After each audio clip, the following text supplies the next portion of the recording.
बांसवाड़ा से बड़ी खबर, जहां सच बेधड़क के पत्रकार को फोन पर धमकी मिली। बिना किसी मापदंड के एक निजी लैब चलाने का मामला है और आमजन से खिलवाड़ के खिलाफ जब आवाज उठाई तो पत्रकार को धमकी दी गई। लैब संचालक किशन पटेल के खिलाफ पुलिस ने भी मामला दर्ज नहीं किया। वहीं पुलिस ने लैब संचालक की रिपोर्ट पर पत्रकार के खिलाफ ही मामला दर्ज कर लिया। अब सवाल ये कि क्या खबर दिखाना गुनाह है, क्या सच दिखाना गुनाह है? अभी तक भी पुलिस ने इस मामले को दर्ज नहीं किया है, कोई एक्शन नहीं लिया गया है। लैब संचालक ने जो रिपोर्ट दर्ज करवाई तो पत्रकार के खिलाफ ही मामला दर्ज कर लिया। कई सारे बड़े सवाल खड़े होते हैं, बेधड़क सवाल हम पूछते हैं। पत्रकार को धमकी तो फिर एफआईआर दर्ज क्यों नहीं की गई? बड़ा सवाल। इसके अलावा पत्रकार को धमकी तो पुलिस की बेरुखी क्यों सामने आ रही है? पुलिस ने क्यों एफआईआर दर्ज नहीं की? क्या ईमानदारी से पत्रकारिता करना गुनाह है? क्या सच दिखाना गुनाह है? बड़ा सवाल। इसके अलावा लैब संचालक के खिलाफ क्यों नहीं कार्रवाई हुई? यह भी बड़ा सवाल। आखिर पत्रकारों की सुरक्षा फिर कौन करेगा? सच दिखाना गुनाह नहीं होता है, लेकिन बावजूद पत्रकार को भी लैब संचालक की ओर से धमकी मिली, लेकिन उस पर पुलिस ने कोई एक्शन नहीं लिया और यहां तक कि एफआईआर तक दर्ज नहीं की।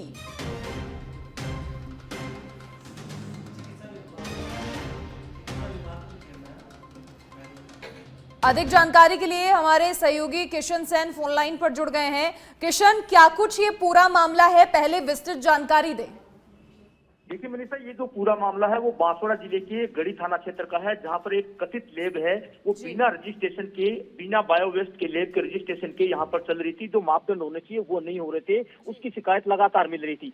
बांसवाड़ा प्रशासन सीएमएचओ की ओर से भी लगातार कार्रवाई की जा रही थी, लेकिन इसी बीच सीएमएचओ ऑफिस की अपडेट लिस्ट के अंदर में उस जो लैब है, उस लैब का रजिस्ट्रेशन जिसके नाम से है वह मौके पे नहीं है, तमाम प्रकार के मापदंड नहीं है और आमजन के स्वास्थ्य से जांच के नाम पर खिलवाड़ कर एक मोटी रकम ली जा रही थी, उसकी शिकायतें मिल रही थी। सच बेधड़क ने जब उसको उजागर किया गया तो इससे पूरी तरह लैब संचालक है किशन तालाब है वहां पर, वो पूरी तरह वहां पर भड़क गया और पहले धमकी देने लगा, गाली देने लगा, प्रलोभन देने लगा, लालच देने लगा और गाली देने की शिकायत है इसके बावजूद गढ़ी थाना पुलिस को दी, लेकिन गढ़ी थाना पुलिस ने अभी तक किसी भी प्रकार का कोई मुकदमा दर्ज नहीं किया। जबकि रिपोर्ट दोनों की सेम टाइम में उनके द्वारा दी गई रिपोर्ट पे पुलिस ने मामला दर्ज कर लिया।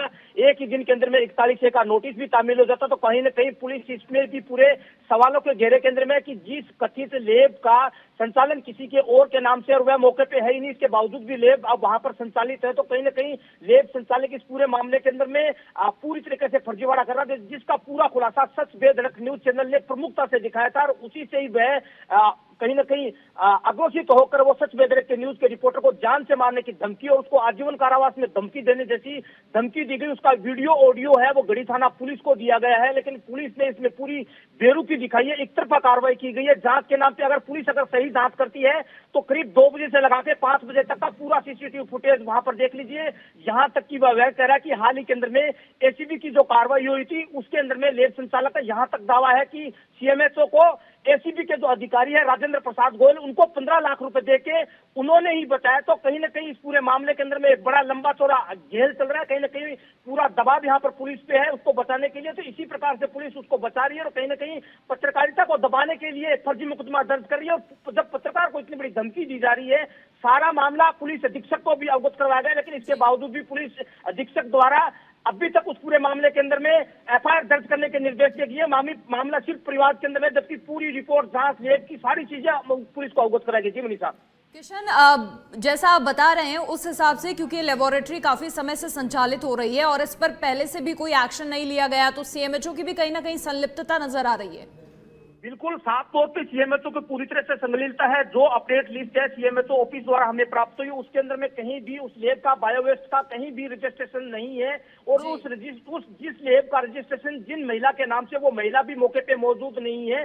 पूरा वीडियो हमारे पास के अंदर में, पूरा कंटेंट हमारे पास के अंदर में, सारी चीजें 1 to 1 है। वो सारी चीजें सीएमएचओ को भी अवगत करवाए, लेकिन इसके बावजूद भी सीएमएचओ इस पूरे मामले के अंदर में पल्ला झाड़ते नजर है। ब्लॉक सीएमएचओ भी वहां पर है, उनसे भी ये पूरी जानकारी दी गई कि ये जो लैब है आमजन के स्वास्थ्य से खिलवाड़ की जा रही है, आपने अभी तक इस पे क्यों एक्शन नहीं लिया गया? जी। तो उन्होंने ये पल्ला झाड़ दिया कि हम सोमवार को इसको चेक करेंगे, जबकि अपडेट लिस्ट उन्हीं की दी गई है और उन्हीं के दी गई लिस्ट के अनुसार मापदंड पर वहां पर किसी भी प्रकार का कोई काम नहीं हो रहा, सीधा सीधा आमजन के साथ केंद्र में खिलवाड़ हो रहा है। और इसका पूरा कहीं ना कहीं राजनीतिक श्रेय भी है उसी संचालक को मिल रहा है, उसी की दबाव के अंदर में यहाँ पर है वो पुलिस उसके खिलाफ किसी भी प्रकार की कोई कार्रवाई नहीं करती। एक मुख्यमंत्री और डीजीपी साफ तौर पे कह चुके हैं कि पत्रकारों को लगातार कवरेज के दौरान में धमकी बिल्कुल, मिलती है, उनको जान माल को खतरा है। ऐसी स्थिति के अंदर में पुलिस उसको सुरक्षा मुहैया कराए, लेकिन पुलिस यहाँ पर सुरक्षा मुहैया करवाने की जगह उल्टा पुलिस पत्रकार को ही डराने धमकाने का काम यहाँ पर कर रही है। अगर पुलिस अगर इस पूरे मामले के अंदर में करती तो पूरे 4 घंटे के अंदर में वहां पर 2 ही पत्रकार तो थे नहीं, पूरे 4 पत्रकार वहां पर गए थे। चारों पत्रकारों की जांच की जाए, किससे क्या बात की, सारी ऑडियो कॉल बात की जाए,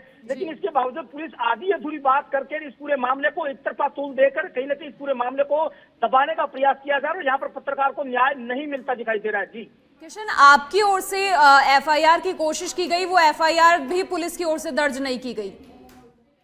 बिल्कुल मनीषा, मेरी तरफ से मैंने लिखित रिपोर्ट दी गई है, पूरा 1 to 1 उनको 3 पेज की रिपोर्ट दी गई है, सारा घटनाक्रम उसके अंदर में दिया गया है, धमकी का ऑडियो वीडियो वो उनको तो उपलब्ध करवाया गया है, मेमोरी कार्ड के अंदर में उनको दिखाया भी गया है।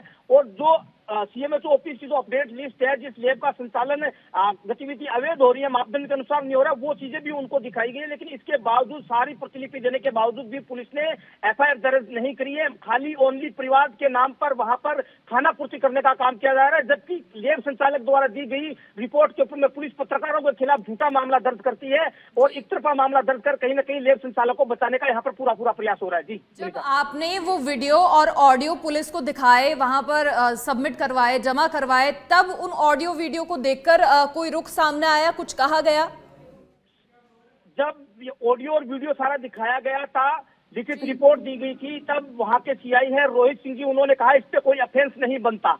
मैंने कहा सर सीधा आप मुझे गाली गलौज कर रहा है, माँ बहन की गाली गलौज कर रहा है, मेरी पत्रकारिता को प्रस्थान पहुंचा रहा है, मुझे प्रलोभन दे रहा है। अगर वो कह रहा है कि मेरे से पैसे मांगे गए हैं, ये किया गया है, तो प्रलोभन तो उसके खुद के द्वारा दिया गया है, ऑडियो सामने है, तो उसके खिलाफ क्यों मुकदमा नहीं दर्ज किया जा रहा है? तो उन्होंने कहा उनके खिलाफ कोई नहीं, हम जांच कर रहे हैं। यानी एक तरफा जांच का हवाला देते हैं और दूसरी तरफ है वो पत्रकार को दबाने के लिए मुकदमा दर्ज किया जाता है। जी, और ये पूरा जो घटनाक्रम है, अगर टाइम लिमिट की बात करें, कितने दिन हो गए हैं? 2 से 3 दिन या 3 से 4 दिन, कितना वक्त हुआ है?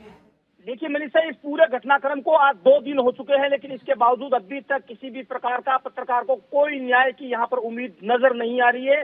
अगर पुलिस न्याय अगर देना चाहती है तो पूरा मैंने बताया ना 2:30 बजे से लगा के 5 बजे तक का उसी लैब टेक्नीशियन के यहाँ पे सीसीटीवी कैमरा लगा हुआ है, सारे घटनाक्रम उसके अंदर में है। यहाँ तक कि उसने ये कह दिया कि मेरे तो पुलिस अधीक्षक से भी बनती है, मेरे को हमको फोटो तक दिखाया कि मेरी सभी जगह पहचान है, तुम मेरा कुछ भी नहीं बिगाड़ सकते। इस प्रकार की धमकी उसने सीसीटीवी कैमरे के अंदर में कह दिया, अगर वो पुलिस चाहे तो उसको देख सकती है। जी चलिए किशन, शुक्रिया जानकारी साझा करने के लिए आपका। और निश्चित तौर पर सच दिखाना हमारा काम है, सच दिखाएंगे और निश्चित तौर पर पुलिस को एक्शन लेना पड़ेगा इस पूरे मामले पर। जो संलिप्तता नजर आ रही है सीएमएचओ की या फिर जो भी लोग इसमें संलिप्त हैं, उस पर निश्चित तौर पर कार्रवाई करनी होगी।